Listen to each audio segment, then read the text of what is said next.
but there was so little time. How could he become strong enough in these conditions? Thankfully, there was one place he was very familiar with that could guarantee the time that he was searching for, and it was a place that will finally give you an answer to these two questions. Why was it important for Vegeta to learn that he needed to both increase his energy plus control it to be able to move in the heavy pressure of God Ki? And what was the point of Vegeta and Goku realizing that the space felt the same as inside the hyperbolic time chamber, just to have them awkwardly smile and then move on to a different subject? Answering both of these questions will provide you with one of the biggest hints of Vegeta's rise to Ultra Instinct. Vegeta returned to the hyperbolic time chamber. What hint did this provide?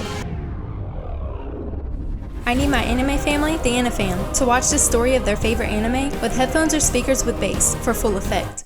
Vegeta was almost panicking. There was no telling who he would have to fight in the upcoming Tournament of Power. What would their abilities be? How strong of a power level would they have? Vegeta had learned how to care for others in the years that had passed since he first came to Earth, and now he had a family that he loved. Their lives were on the line. If he didn't find a way to become even more powerful, they would lose their lives due to his weakness. This was unacceptable, and so, when he arrived to the hyperbolic time chamber, it was easier than ever to completely ignore Mr. Popo's warning. The last thing on Vegeta's mind was them having to patch it up again if he happened to break out a second time. Something much more important to him was at stake. Time passed, and finally, it was time for Vegeta to meet with the rest of his team. Still waiting for the others to show up at Bulma's, Piccolo cringed. A massive burst of pressure came crashing down from the lookout. Piccolo's anger built. Vegeta had once again broken out, and his appearance was oddly normal. He shouldn't look the same as when he had walked in. This was a difference that was pointing to Vegeta's training to awaken Ultra Instinct. Every other time he had left the hyperbolic time chamber, there was a noticeable change in his appearance. But this time, not a drop of sweat came rolling off his face. His clothes were neat and completely intact. Had Vegeta really been training in there? These differences you probably have been made aware of before. What you don't already know about it though, is how this answers the first question given to you from the last video. Do you remember the awkward moment between Vegeta and Goku? Beerus had thrown them into a space filled with God energy. At first, the pressure was too harsh to move in. Both Saiyans had been completely paralyzed, but suddenly, Vegeta had it figured out. The answer to being able to move in such heavy energy was to increase his energy and then control it. And as you learned in part 1, one thing that the most powerful beings in the show have in common is a large amount of energy. But what does all of this have to do with Ultra Instinct? And more specifically, proving that Vegeta already has it. Even though Vegeta and Goku had learned how to move in a space full of God energy,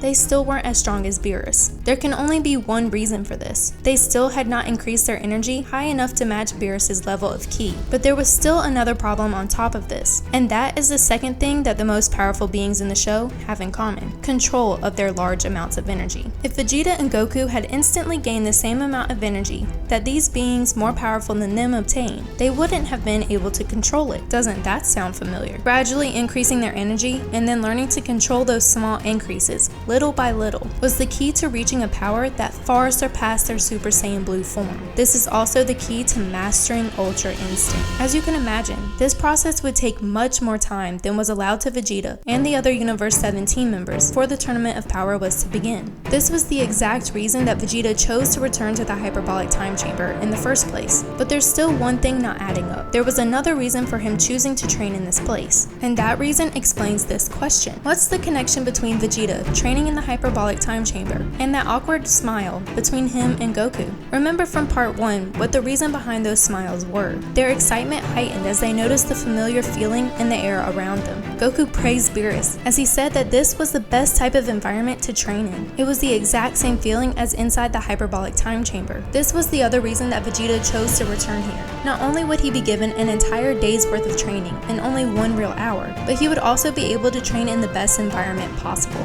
The same environment that Vegeta had first learned to do the two things necessary to not only achieve, but to master Ultra Instinct, increase his energy, and then to control it. A long process that Vegeta suddenly had much more time to practice. But how had Vegeta been able to leave the hyperbolic time chamber looking exactly the way he had before he had walked in? Not even a single drop of sweat? Watching Vegeta and Goku learn how to move in the space of heavy God pressure proved to you that they simply had to focus on their inner selves. Vegeta's peaceful face gave you visual evidence that no physical strain was needed. And this confirms that Vegeta had not done any normal physical training in his time inside the hyperbolic time chamber. He was doing the exact thing that had taught him how to become Super Saiyan Blue, a form that focused on ki control. Vegeta spent this time slightly increasing his energy, and then controlling that small increase over and over until his time was up. There's no telling how many times Vegeta was able to repeat this process, the amount of energy that he was able to achieve, but also to control. There is one thing that you can take away from this, however, and that's that whatever he did gain in there was just enough to prepare his body for the awakening of Ultra Instinct. Vegeta walked out of the now broken hyperbolic time chamber, his confidence bursting as high as the amount of pressure that was being felt by Piccolo.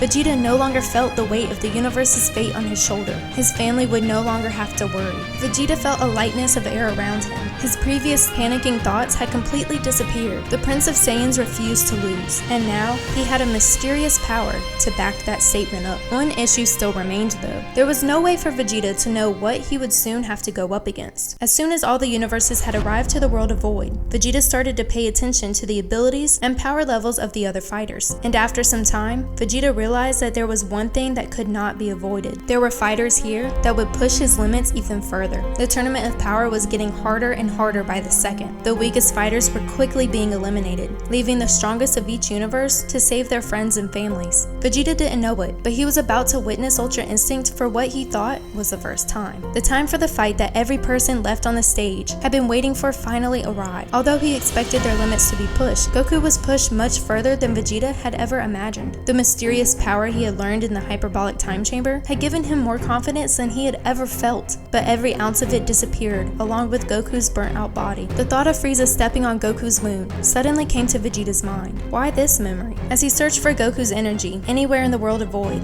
Vegeta wondered what would make that moment pop up. It had been just another time that Goku had gotten too cocky and had ended up making a fool out of himself, but then the answer came to him. Vegeta had stepped in, almost shaking with excitement that his time to fight his hated enemy had finally arrived. He looked down at Frieza and explained why he couldn't allow Goku to leave this world. Vegeta needed Goku to get stronger, so that's why that memory had come to him. Goku's energy was nowhere to be found, and with his highest motivator gone, Vegeta's confidence was becoming harder and harder to find within him. Suddenly, the world of Void started to shake, and with a striking beam of light pouring down onto the stage, Vegeta's confidence came pouring back into his soul. There would be no need to use his other motivators just yet, because his biggest one was back. But what was this speed that Goku had? It was unlike anything Vegeta had ever seen before. His curiosity ran wild, and when Goku's fight with Jiren ended, Vegeta was the first to show up to Goku's side, but the answer he was looking for, unfortunately, didn't exist. Not even Goku was sure what had just happened to his own body, and this was the moment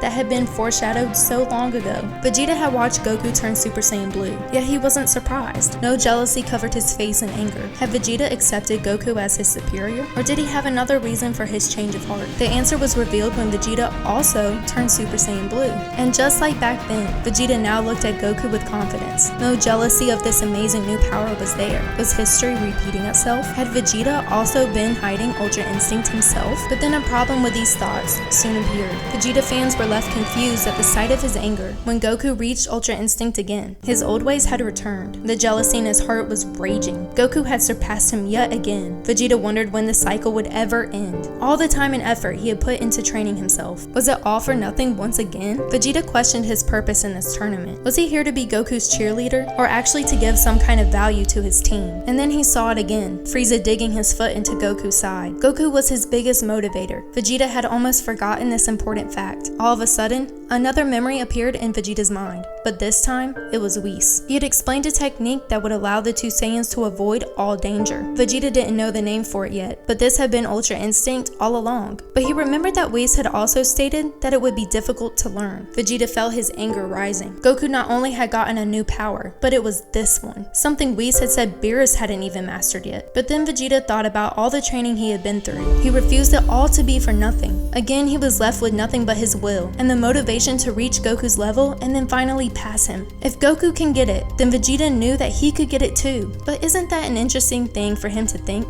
If Vegeta had been so confident when he first saw Goku get Ultra Instinct, then wouldn't that mean he had also learned it in his time in the hyperbolic time chamber? Vegeta used his anger to fuel himself to try even harder. He didn't care who it was. Vegeta had decided that the next person to challenge him would be his first opponent to attempt Ultra Instinct for himself. And just like he wanted, a new opponent walked in Vegeta's path. He could finally try out Ultra Instinct, but as the hits kept raining down and Vegeta still did not feel any change in his body whatsoever, he gave up. What had he been thinking? He didn't care about dodging some punches. He cared about being able to attack to protect his family and universe. But weren't you told that Vegeta already had Ultra Instinct? Then why had he suddenly gotten so upset that Goku had passed him once again, if he already had the same abilities? These were his typical actions, not the actions of a fighter with hidden powers. However, there are key differences between Goku and Vegeta that explain all of these questions that everybody has been wondering. And that's where the explanation of why Vegeta has the offensive half of Ultra Instinct comes into play. But even that still wouldn't answer this important question.